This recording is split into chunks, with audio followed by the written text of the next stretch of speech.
கர்த்தர் ஆசீர்வதிப்பாராக. ஹல்லேலூயா. எரேமியா அவ்வளோ புலம்பி இருக்கிறார்.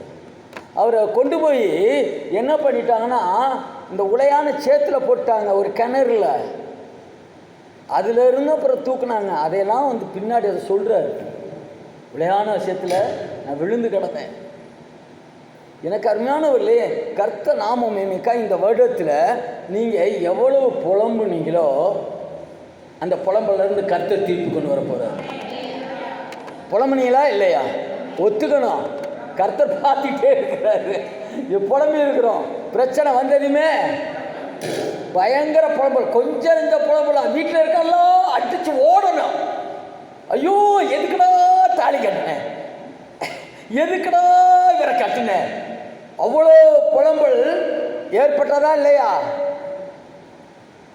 ஸோ கடந்த நாட்களில் இருக்க அந்த புலம்பல் பிரச்சனை மற்ற காரியங்களுக்கு கர்த்தர் திருப்ப விரும்புகிறார்.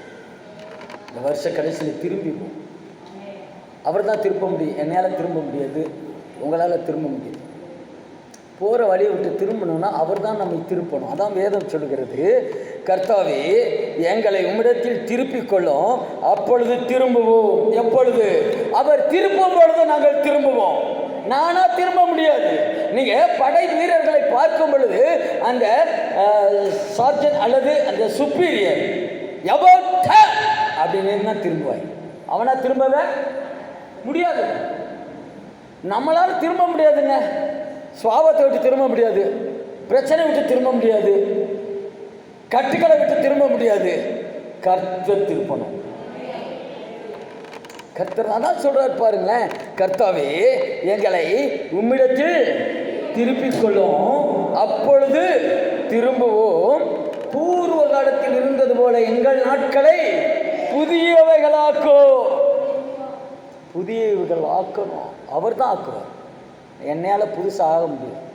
நான் புதுசாக புது படைப்பாக மாற முடியாது. என் இயேசு மாற்றினால் அன்றி நான் புது படைப்பு அல்ல. என்னால் முடியாதுங்க. உங்களால் முடியும்னா கர்த்தர் ஸ்தோத்திரம். கர்த்தர் தான் மாற்ற முடியும், எந்த மனுஷனும் இல்லை. ஏன்னா நாம் மாறும்படியாக, நாம் ரட்சிக்கப்படும்படியாக, நம்முடைய பாவங்கள் மன்னிக்கப்படும்படியாக, அக்கிரமங்கள் மீறுதல்கள் நீக்கப்படும்படியாக ஒரே ஒரு தெய்வம் கர்த்தராகிய இயேசு கிறிஸ்து ஒருவரே ரத்தம் சிந்தி இருக்கிறார். அந்த ரத்தம் தான் சகல பாவம் சுத்திகரிக்கிற ரத்தம். எனவே என்னால் திரும்ப இந்த கர்த்தர் தான் திருப்பி கொண்டு வரும். கர்த்தர் தான். நீங்கள் ஒரு மனுஷனை வேகத்தில் அந்த ஊரை விட்டு வெளியில் இழுத்து கொண்டு வந்து விட்டார். யாருங்க? லோத்தை கொண்டு வந்தாரா? ஒழுங்க கையை பிடிச்சி வெளியில் இழுத்துட்டு வர மனைவி நிறையா சொன்னார் பெண்களை குறித்து. அந்த பெண் என்ன பண்ணுச்சு? திரும்பி பார்க்குற பெண்ணும் இருக்கிறாங்க, கூட இயேசு இருந்தவங்களும் இருக்கிறாங்க. அல்ல இல்லையா? அதனால் கர்த்தரெல்லாம் கூட்டிகிட்டு வரணும், கூட்டிகிட்டு திருப்பணும், நம்ம வழியை திருப்பணும். இந்த வருடத்தில் நீங்கள் கடந்து போன வழியிலிருந்து இந்த நாளிலே கர்த்தர் உங்களை திருப்பி புதிய வழியை காண்பிக்க போதுமானவராக இருக்கிறார். நம்ம போன வழி அல்ல, அவர் வழி. நானே வழி, நானே சத்தியம். அந்த வழியில் நடத்த அவர் போதுமானவராக இருக்கிறார். அவர் தான் சொன்னால் அவர் செய்வார். இவர் கேட்குறார், புலம்புறாரு, எங்களை திருப்பிக் கொள்ளும். கேட்கணும். ஹலோ, எடுத்தது அவராக பிள்ளை வீட்டில் உட்காந்துருக்கான், படிக்கிற பையன், போய் அம்மாவா போய் ஊட்டிக்கிட்டே இருப்பாங்களா? பசின்னு கத்தணும். ஒன்று அது வாய் இல்லைன்னா பேசலன்னா கத்தும். வாய் இருக்கிறவன் அம்மா பசிக்குது கேட்டால் தான் கிடைக்கும். கேளுங்கள், அப்பொழுது உங்களுக்கு கொடுக்கப்படும். அவர் கேட்குறாரு, உம்மிடத்தில் திருப்பிக் கொள்ளும். நாங்கள் போயிட்டு இருக்க வழி சரியில்லை, இஸ்ரவேல் ஜனம் போகிறது சரியில்லை, என் சகோதரன் போகிற வழி சரியில்லை, என் உறவினர்கள் போகிற சரியில்லை, என் குடும்பம் போகிற வழி சரியில்லை. திருப்புங்க ஆண்டவரை. அவர் திருப்பிடுவார். நீங்கள் கேட்கணும், என் மகன் போகிறது சரியில்லை.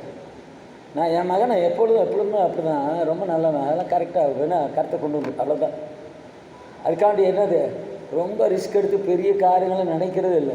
கர்த்தர் கொடுத்தார், கர்த்தர் பார்த்துப்பார். அவர்கிட்ட கேட்குறோம், ஆண்டவரே திருப்பி கொண்டு வாங்க. பிள்ளைங்க போகிற வழி சரியில்லைன்னா திருப்பி கொண்டு வாங்க. இதுதான் நம்முடைய விண்ணப்பம். நீங்கள் போய் பையனை எத்தனை அடி எத்தனை திட்டினாலும் அவன் வழி விட்டு திருப்ப முடியாது. கர்த்தர் திருப்பணும்.